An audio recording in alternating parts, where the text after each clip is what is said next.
ఈరోజు నీ దీనస్థితిని సమాజం చూస్తుంది, చూడని. ఈరోజు నీ లేమిని, నీ అవమానాన్ని, నీ కొరతని, నీ కొదువని, నీ దరిద్రతను సమాజం చూసి నవ్వుతుంది, నవ్వని, చూడని. కొంతమంది అయ్యో పాపం అంటుంటే, కొంతమంది వీళ్ళకింతే జరగాలని ఎగతాళి చేస్తుంటే, రెండు నడవని నడవని నడవని నడవని నడవని. నువ్వైతే ఆయన వైపు చూడు. దేవునికి స్తోత్రం కలుగును గాక. నువ్వే వైపు చూస్తావు? నువ్వైతే ఆయన వైపు చూడు. ఈ సన్నివేశాలు జరగాలి, అంతే, జరగని. నవ్వేవాళ్ళు నవ్వాలా? నవ్వని అండి. కొంతమంది నవ్వుతున్నారని వీళ్ళు ఏడుస్తుంటారు, వాళ్ళు నన్ను ఎగతాళి చేస్తున్నారని వీళ్ళు ఏడుస్తుంటారు, వాళ్ళు నన్ను ఇట్లా కించపరుస్తున్నారని వీళ్ళు ఏడుస్తూ ఉంటారు. ఏడవద్దు, అస్సలు పట్టించుకోవద్దు, దాన్ని హృదయంలోకి తీసుకొని కృంగిపోవద్దు. వాళ్ళు నిన్ను చూసి నవ్వుతున్నారా లేదా, నవ్వారని ఎవరి ద్వారా అయినా నీకు తెలిసిందా?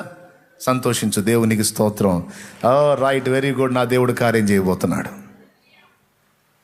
ఎందుకు? నీ ఎడల దేవుడు చేసే అద్భుతము ప్రజలు చూచినట్లు ముందు బాణలు ఏం కావాల్సి ఉంది? ఖాళీ కావాల్సి ఉంది. దేవునికి మహిమ. ఏం కావాలి ముందు? ఖాళీ.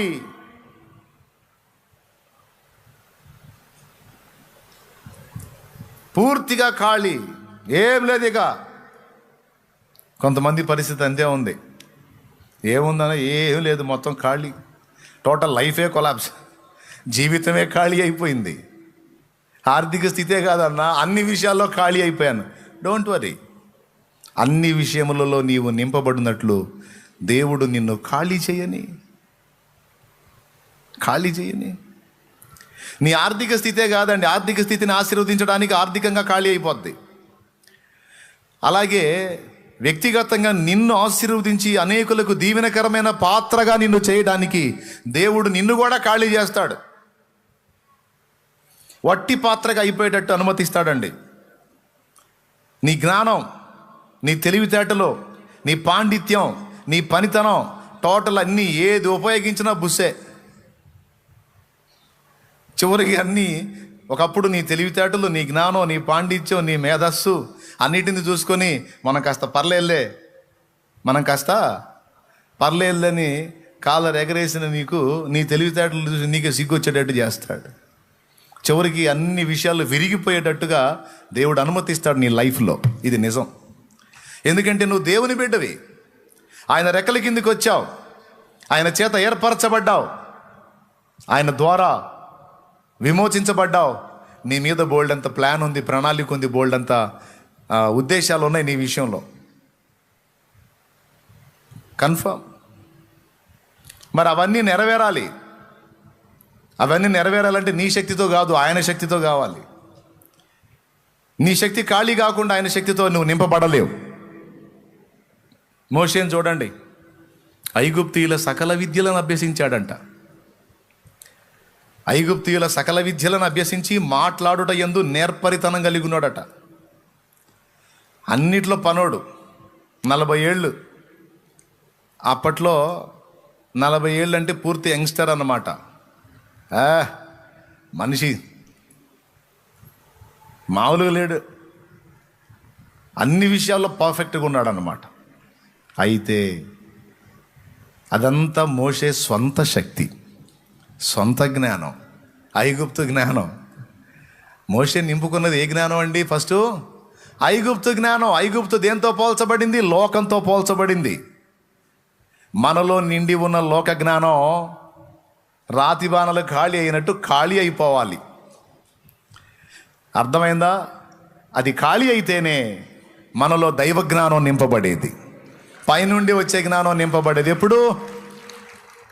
మనలో ఉన్న ఐగుప్తు జ్ఞానం ఖాళీ అయిపోయినప్పుడు. చూడండి, మోషే 40 ఏళ్ల ప్రాయంలో ఉన్నప్పుడు ఐగుప్తీయుల సకల విద్యల యందు ప్రావీణ్యత కలిగిన వాడై మాట్లాడుట యందు మంచి నేర్పరట.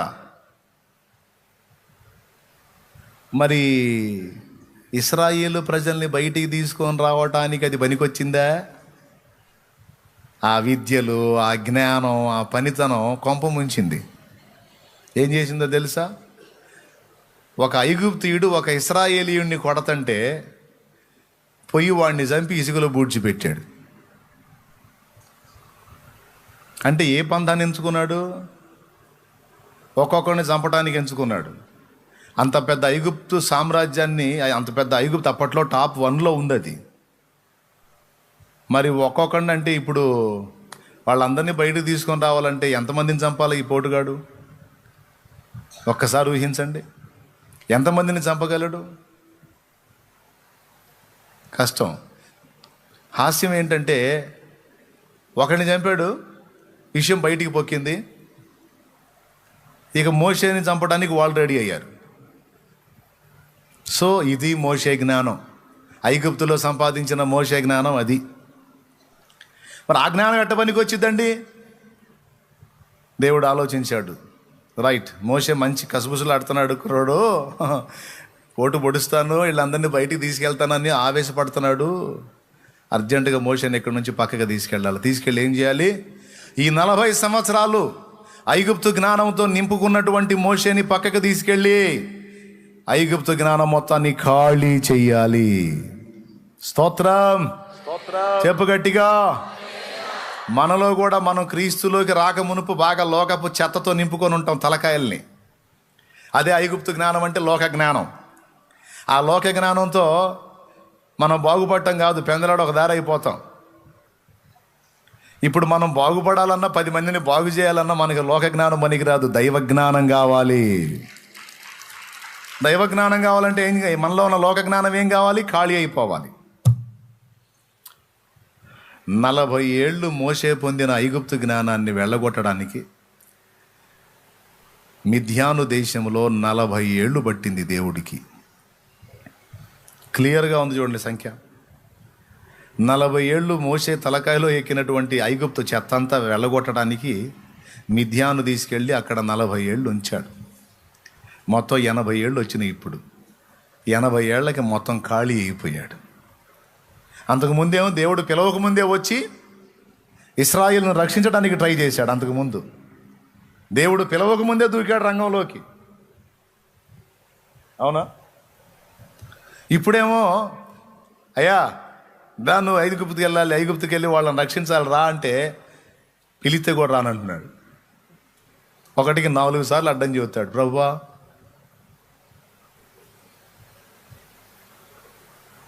నేను పనికిరాను తండ్రి అంటాడు. నాకు కూడా తెలుసా సంగతి, నేను నా శక్తిని ఇస్తా లేదా అంటాడు. ప్రభువా నేను నోటి మాంద్యం గలవాడిని తండ్రి.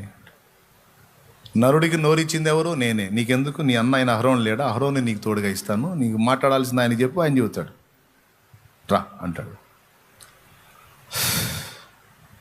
నన్ను దేవుడు పంపాడంటే ఆ దేవుడు ఎవరని అడుగుతారు, ప్రభువా నీ పేరేంది? నా పేరా? ఉన్నవాడు అనువాడు. ఉన్నవాడు అనువాడనే ఉన్నానని చెప్పు. ఇదంతా ఎందుకు ప్రభువా? నువ్వు పంపదలిచిన వాడే పంపు. ఓయ్ నేను పిచ్చి పిచ్చిగుందా? ఎన్నిసార్లు అడ్డు చెబుతావు, నడో అని కోపగించుకుంటే అప్పుడు గదిలాడు. ఒకప్పుడు పిలవకుండానే వచ్చి యుద్ధానికి దిగిన మోషే ఇప్పుడు పిలిచినా కూడా నా వల్ల కాదంటున్నాడంటే ఎలా తయారైపోయాడు చూడండి. ఖాళీ ఖాళీ. నువ్వే కావాలి యేసుకు, నువ్వే కావాలి. నిన్ను రక్షించగోరిన తండ్రికి నీ హృదయం ఇవ్వాలి. నిన్ను హెచ్చించగోరిన రాజుకి నీ హృదయం ఇవ్వాలి. నువ్వు ఉన్న రీతిగానే వట్టి పాత్రగానే, నువ్వు ఉన్న రీతిగానే వట్టి పాత్రగానే నువ్వే కావాలి యేసుకు, నువ్వే కావాలి. నిన్ను హెచ్చించగోరిన రాజుకి నీ హృదయం ఇవ్వాలి. నిన్ను రక్షించగోరిన తండ్రికి. ఎట్లా? నువ్వు ఉన్న రీతిగానే వట్టి పాత్రగానే. వట్టి పాత్ర అంటే ఏంటి? వట్టి పాత్ర అంటే ఖాళీ పాత్ర. దేవుని మహిమాయుతమైన కార్యం నీ ఎడల, నా ఎడల, మన ఎడల జరగాలంటే ముందు మనల్ని ఖాళీ చేసుకుంటాడు దేవుడు. ఎందుకంటే మనం లోకపు చెత్తతో నింపుకొని ఉంటే అందులో దేవుడు తన మహిమను నింపలేడు. అదంతా ఖాళీ చేయాలి. అందుకే మన తెలివితేటలు ఎంత తెలివితేటలో, మనం ఎంత సోదోళ్ళమో, మనం ఎంత మందారాలమో. అర్థమైందా? జప అంటే మందారం. మనమంతా జపాలో మనకు అర్థమయ్యేటట్టు చేస్తాడు ఆయన. అర్థమయ్యేటట్టు చేస్తాడండి, మన చేత అనిపిస్తాడు. ప్రభువా ఏదో అనుకున్నాను కానీ ఏం లేదు ఎడా అని మన నోటితో మనమే అనేటట్టు చేస్తాడు. ఆ తర్వాత నింపుతాడు ఆయన తన మహిమతో. ఎందుకు అంటే నంబర్ 1 దేవునికి మహిమ రావాలి. నంబర్ 2 నీ ఎడల దేవుడు జరిగించిన కార్యాన్ని చూసి అనేకులు విశ్వసించాలి. ఈ 2 కార్యాలు జరగాలంటే దేవుడు నిన్ను నన్ను మనల్ని ముందు ఖాళీ చేయాలి. ఎంత ఖాళీ అయిపోతామో అంత నింపుకుంటాడు ఆయన మహిమని. అంతే. అవునండి. ఆయిల్ అన్నిటిలోకి ఖరీదు గల ఆయిల్ ఏది? ఆయిల్స్ అన్నిటిలోకి ఖరీదు గల ఆయిల్ అండి ఆలివ్ ఆయిలా? ఖరీదు గల ఆయిల్. ఖరీదు ఎక్కువేనా? సరే ఆలివ్ ఆయిలే అనుకుందామండి. దీని నిండా ఈ నీళ్లుండి కొంచెం ఖాళీ ఉండి ఇందులో ఆలివ్ ఆయిల్ పోస్తే ఇందులో ఈ కొంచెం భాగమే అది పట్టేది. ఇదే ఇంకా నీళ్లు పోయి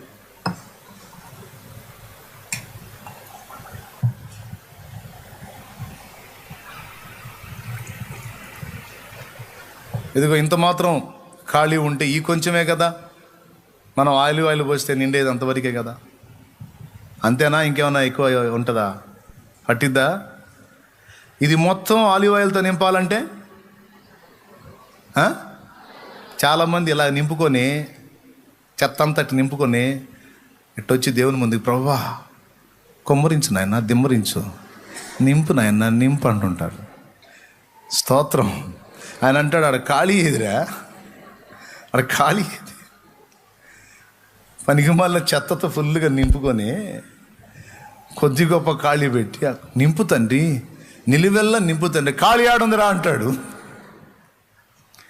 ఒకవేళ నిలువెల్లా నింపాలంటే ముందు ఏం జరగాలండి? ఇదిగో మొత్తము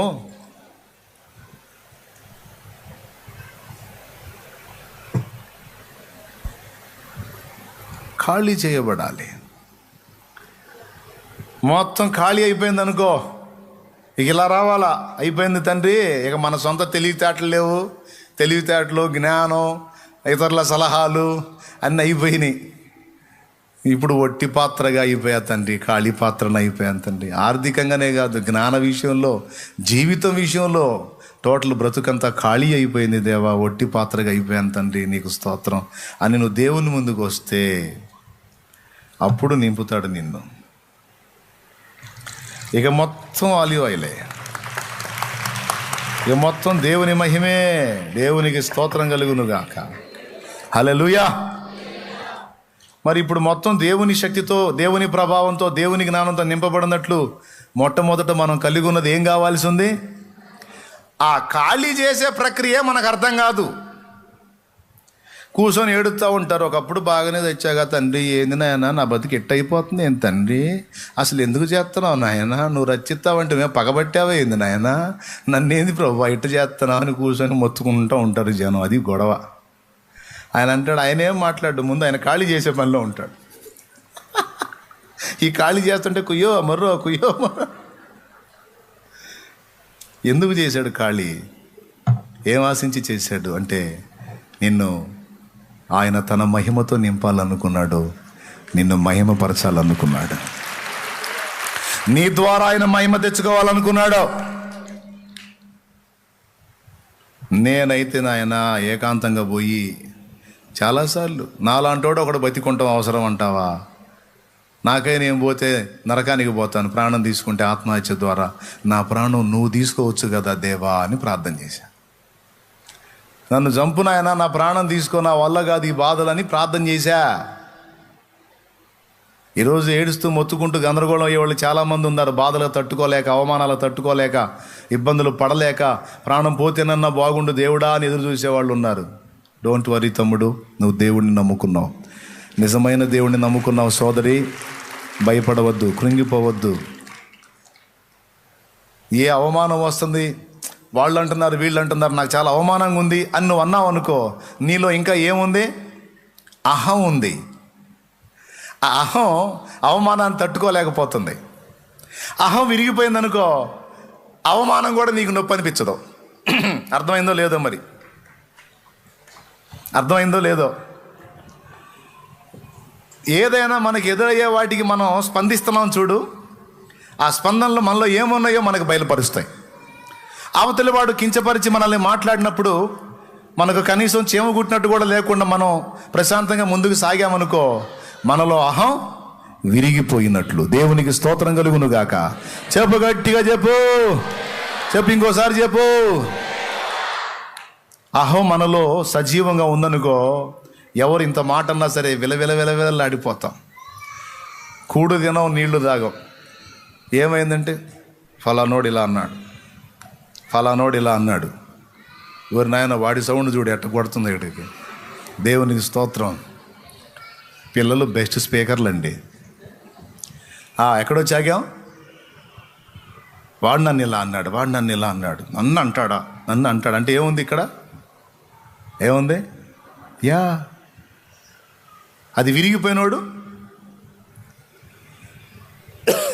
పట్టించుకుంటాడా? దావీదుని తిడుతున్నాడు షిమి. ఛీ, దుర్మార్గుడా, దుర్మార్గుడా, తగిన శాస్తి జరిగింది నీకు. సౌలు రాజుకు నువ్వు చేసిన దుర్మార్గానికి నీకు న్యాయం జరిగింది. ఎవరికి దుర్మార్గం చేశారు? సౌలు దావీదుకు దుర్మార్గం చేశాడా, దావీదు సౌలుకు దుర్మార్గం చేశాడా? నిజం మనకు తెలుసు, చెప్పండి. సౌలే దావీదుకి ఇస్తానన్న వాగ్దానాలు ఇవ్వకుండా దుర్మార్గం చేశాడు. కానీ ఈడొచ్చి అంటాడు, దావీదు కష్టాలు రావటం చూసి ఎవరు? ఈ షిమీగాడు. ఇట్లాంటి షిమీలు ఉంటారు మనకు కూడా. హలో, ఇట్లాంటి షిమీలు ఉంటారు మనకి. మనం బాగున్నప్పుడు మేము గుటకలు మింగుతూ ఉంటారు. మనం బాధల్లోకి వచ్చామనుకో అప్పుడు వేస్తారు కాట్లు. మనం ఇబ్బందులు పాలవుతాం చూడు, అప్పుడు వేస్తుంటారు కాట్లు. అర్థమైందా? దావీదు అహంకారి కాదు, అహం విరిగినోడు దావీదు. ఛీ పో అని దావీదు మీద రాళ్ళు రువి దుమ్మెత్తిపోసి శాపాలు పెట్టి తిడతంటే యోవాబు, అబీషై ఇద్దరు దావీదు దగ్గరికి పోయి, రాజువైన నిన్ను చచ్చిన కుక్క వంటి వాడైన షిమిగాడు అనేసి మాట్లాడంటే, నువ్వు పడటానికి నీకు మనసు ఉందేవి కానీ మా వల్ల కావట్లా, నువ్వు అనో చేరబోయి వాడి తల తీసి నీ కాళ్ళ దగ్గర పెడతాను. వెంటనే దావీదు ఏమన్నాడు? ఇందాకటి నుంచి అదే చూస్తున్నాను రా, ఎవడు స్పందించట్లేదేందని. ఇప్పుడు స్పందించారు, ఇంకా నన్ను అడుగుతారేంట్రా? పోయి వాడిని చిక్కించుకొని కొట్టేనాడు తల అనలా. సెరూయా కుమారులారా, నా సోదరి సంతానమా, నాతో మీకెందుకు, వానితో మీకెందుకురా? వానిని శపింపనీయుడి, వాడిని అననీయండ్రా, వాడిని అవమానపరచనీయండ్రా. దావీదును శపింపమని యెహోవా వానికి సెలవు ఇవ్వని ఎడలా నన్ను శపించి వాడు బతుకుతాడ్రా? నా దేవుడు బతకనిస్తాడ్రా వాడిని? ఈరోజు వాడు అన్నేసి మాటలంటే నా దేవుడు మౌనంగా ఉన్నాడంటే తప్పు వాడిది కాదు, ఆయనది కాదురా. నేను మంచోడిని కాదు, నేను దుర్మార్గునిరా, నేను పాపిని. నాకు ఇది న్యాయమే, ఎందుకంటే నేను ఆయన గాయపరిచా, ఆయనకి నచ్చని పని చేశాను. నేను ఒక నిరపరాధిని చంపి, ఒక నిరపరాధి హత్యా నేరాన్ని మూటగట్టుకున్న దుర్మార్గుండ్రా నేను. వాక్యం తెలియనోడిని కాదు, ధర్మశాస్త్రం ఎరగనోడిని కాదు. నాకు వాక్యం తెలుసు, ధర్మశాస్త్రం తెలుసు. దీవారాత్రాలు చదివినోడిని చదవండర్రా అని మీలాంటి వాళ్ళకి బోధించినోడిని. కానీ నేను ఇలాంటి కార్యం చేశాను. ఒక నిరపరాధి రక్తాన్ని మూటగట్టుకున్నాను రా నేను. దావీదు హృదయ బాధ అది. నాకు దేవుడు తగిన శాస్త్ర చేశాడు రా, నాకు ఇది న్యాయమే. తిట్టనియండి రా, తిట్టనియండిరా, శపించనియండి రా. దేవుడు సెలవియ్యకుండా ఎవడ్రా నన్నని బతికేది? ఒక రాత్రి తెల్లవారేసరికి తెచ్చాడు కదరా నాబాలు. నేను దావీదుకు సాయం చేయనట్లు దావీదు ఎవడు అన్నందుకు చచ్చిపోయాడు కదరా. ఒక్కరోజు రాత్రి తెల్లవారేసరికి మొత్తాడు కదరా నా దేవుడు నన్ను ఎవడు అన్నందుకు. మరి వీడు ఇన్నేసి మాట్లాడంటే బతికున్నాడంటే కారణం ఆయనే సెలవిచ్చాడు రా దావీదును శపించమని. ఎందుకు? దావీదు మంచోడు కాదు. ఒరే మీ రాజు మంచోడు కాదురా, మీ రాజు మంచోడు కాదు, తిట్టని అంటరా. అహం విరిగిపోయింది. ఇప్పుడు ఆ అవమానాలు ఆ దూషణలు కూడా దావీదుని గాయపరచట్లేదు కదా, ఇది న్యాయమే అనిపిస్తున్నాయి. చివర్లో అంటాడు, వాడు తిడతా ఉంటే, వాడు అట్ట శాపాలు పెడతా ఉంటే నా మీద నా దేవుడికి కోపం పోయి మళ్ళా ప్రేమ పుట్టే ఛాన్స్ ఉందిరా, మళ్ళా దయగలిగే ఛాన్స్ ఉందిరా. వాడిని తిట్టనియండ్రా, వాళ్ళని అవమానపరచనియండ్రా. వాళ్ళు అవమానపరుస్తూ ఉంటే ఆయన బిడ్డనైన నన్ను, తన ప్రియమైన బిడ్డనైన నన్ను వాళ్ళు ఇట్లా దూషిస్తా, ద్వేషిస్తా, చండాలంగా మాట్లాడుతూ అవమానపరుస్తూ ఉంటే నా దేవుడికి ఒకవేళ నా మీద కనికరం వస్తే ఏం జరిగిందో తెలుసా? మళ్ళా తీసుకెళ్ళి నన్ను సింహాసనం ఎక్కిస్తాడ్రా.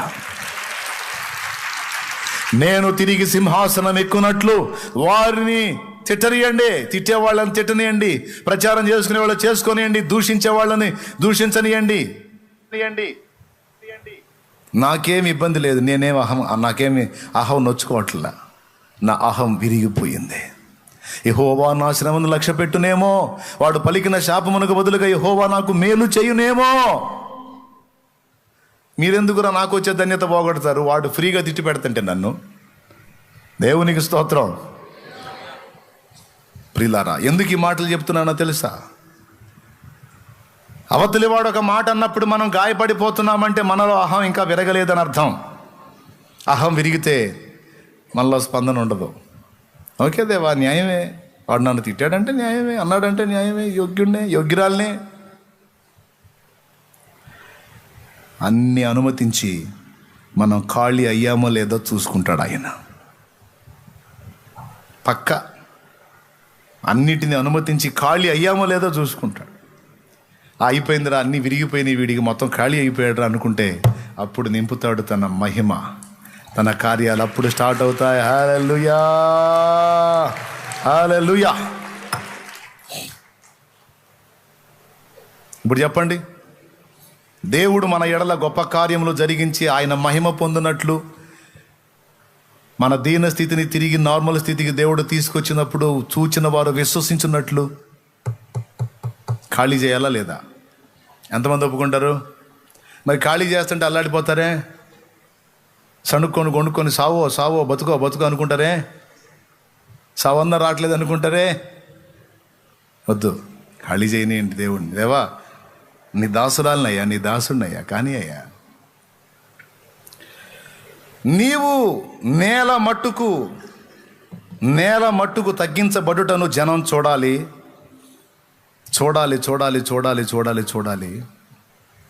తిరిగి నిన్ను దేవుడు ఆశీర్వదించి హెచ్చించినప్పుడు ఆ నవ్విన నోళ్ళు వెళ్ళబెట్టాలి.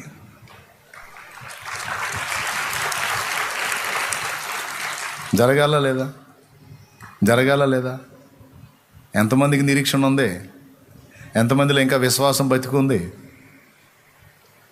ఇప్పుడు నిన్ను నేల మట్టుకు తగ్గించినాడు అక్కడే కూర్చోబెడతాడా, లేవనెత్తుతాడా? పెంట కుప్పల మీద నుండి బీదలను పైకెత్తువాడు. ఎక్కడి నుండి? నేల నుండి దీనులను దరిద్రులను పైకెత్తువాడు, అక్కడి నుండి లేవనెత్తువాడు. అక్కడ కూర్చోబెట్టడు, ఖచ్చితంగా లేవనెత్తుతాడు, లేవనెత్తి స్థిరపరుస్తాడు. మనల్ని అలా దీనస్థితికి తీసుకెళ్ళకపోతే ఎందుకు అలా తీసుకొస్తాడో చెబుతాను. లోకపు చెత్తతో నిండి ఉన్నాం. నేను బ్లంట్ భాషలో వాడుతూ ఉంటాను అప్పుడప్పుడు.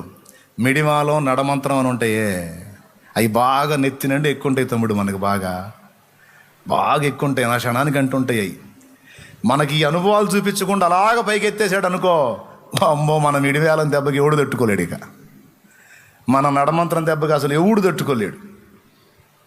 అందుకనే మనల్ని ఆయన ఆశీర్వదించగోరినప్పుడు నేల మట్టుకు దించుతాడు, నేల మట్టుకు తగ్గిస్తాడు. ఇక నడమంత్రాలు, మిడిమేలు, అహాలు, అహంకారాలు, కారాలన్నీ ఏంటి ఏం చేస్తాడు? అది దీన స్థితిని చూపించి అప్పుడు లేవనెత్తుతాడు. ఇక ఆ తర్వాత నీకు ఎంత సంపద అన్నా రాని, నిన్నెంతన్నా వాడుకొని, నిన్నెంతన్నా హెచ్చించని, నువ్వేమంటావు తెలుసా? ఇదంతా ఆయన కృప, ఇదంతా ఆయన కృప. మనుషులు వచ్చి నిన్ను పొగిడినా సరే స్వీకరించవు. నువ్వు వారు పిచ్చోళ్ళారా నన్ను పొగుడుతున్నారు, ఏముందిరా నా దగ్గర, నా బతుకు ఇది, ఈ స్థాయికి పోయినోడిని నేను, నన్ను మళ్ళా తీసుకొచ్చి ఇలా నిలబెట్టింది నా తండ్రి. అంతకుముందు దేవుడు నిన్ను విరగొట్టక ముందు నిన్ను జనం పొగుడుతుంటే ఈ మీసాలు ఇట్టు తిప్పుతుంటావు. ఏందనుకున్నాం మరి అంటుంటావు. ఇప్పుడు తెప్పవు. దేవుడు నిషాదించి మళ్ళీ లేవనెత్తాడు చూడు, అప్పుడు తెప్పవు. అప్పుడు జనం వచ్చి నువ్వు ఎంత అంటే నేను కాదు ప్రభు అంటుంటా. దేవునికి స్తోత్రం కలుగును కాక. ఎంతమందికి అర్థమైంది సోదరులు? నిజంగా అర్థమైందా? సేవకులకైనా ఇదే పద్ధతి. అంటే నేను వచ్చిన రూట్లో వస్తున్నారు వాళ్ళు కూడా, సెగ తగులుతుంది వాళ్ళకి కూడా. తగులుతున్నప్పుడు అన్నా అంటున్నారు, అంతే ఉంటుంది.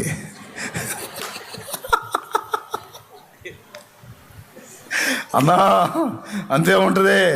వచ్చా అదే దారిలో వచ్చా, వస్తున్నారుగా రండి, ఏం కాదు, ఏం కాదు, ఆయన ఉన్నాడు. అవసరాన్ని బట్టి అగ్ని వంటి శ్రమలు కలుగుచున్నవని తెలిసి కలత చెందబోకు. అవసరాన్ని బట్టి అగ్ని వంటి శ్రమలు కలుగుచున్నవని తెలిసి కలత చెందబోకు. నిన్ను పిలిచిన దేవుడు నమ్మదగినవాడు, శోధనలో నిన్ను విడిచిపెట్టిపోడు. ఇంటి పాపల తోడుండి నిన్ను కాచుకుంటాడు, అన్న తండ్రిలా తోడుండి నిన్ను ఆదుకుంటాడు. నమ్మునేస్తమా ఇది సత్యం, వీడబోకుమా విశ్వాసం.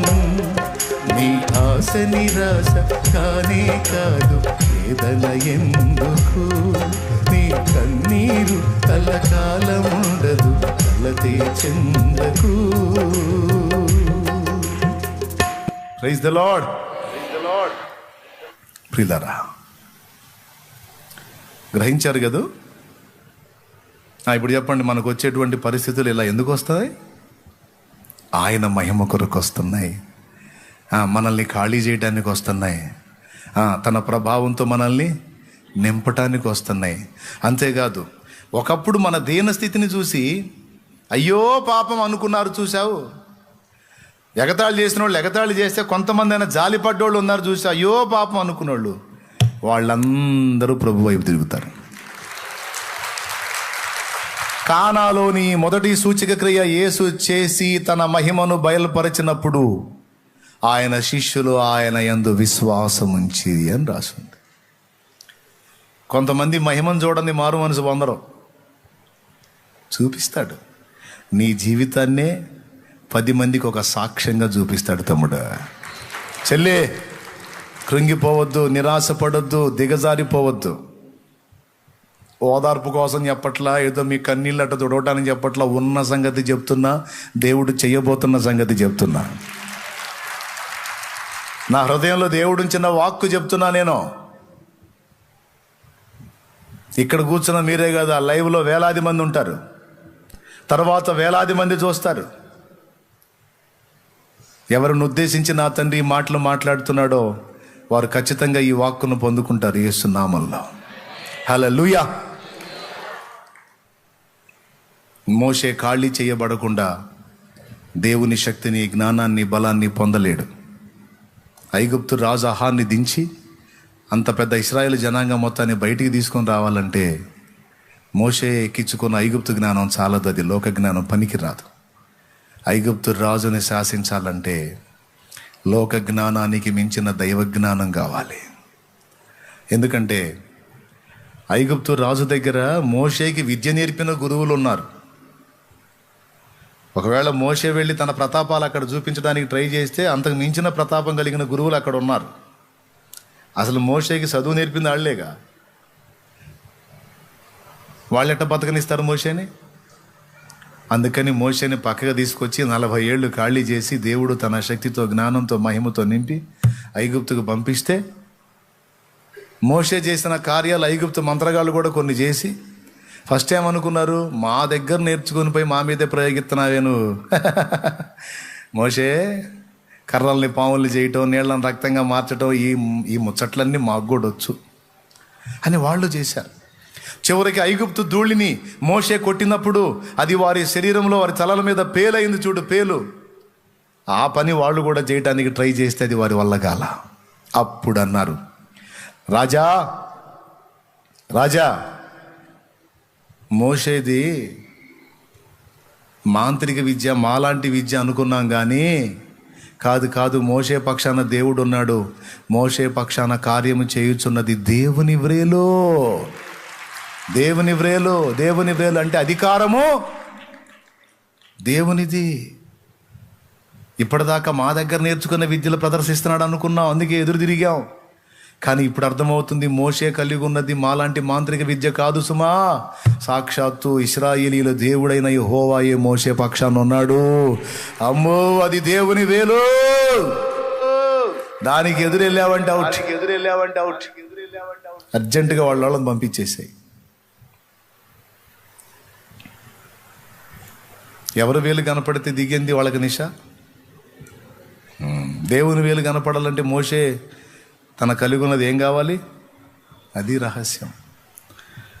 కాబట్టి టోటల్గా మీ అందరికీ క్లియర్గా అర్థమైందని నా నమ్మకం. ఇప్పుడు చెప్పండి, మనకు వచ్చిన ఆర్థిక దారిద్ర్యం కావచ్చు, మనకు ఎదురైనటువంటి అవమానకర పరిస్థితులు కావచ్చు, ఇవన్నీ ఎందు నిమిత్తం? 2 కార్యాలు. నంబర్ 1 దేవుని మహిమ నిమిత్తం. నంబర్ 2 అనేకులు ఆయన యందు విశ్వాసం ఉంచున్నట్లు.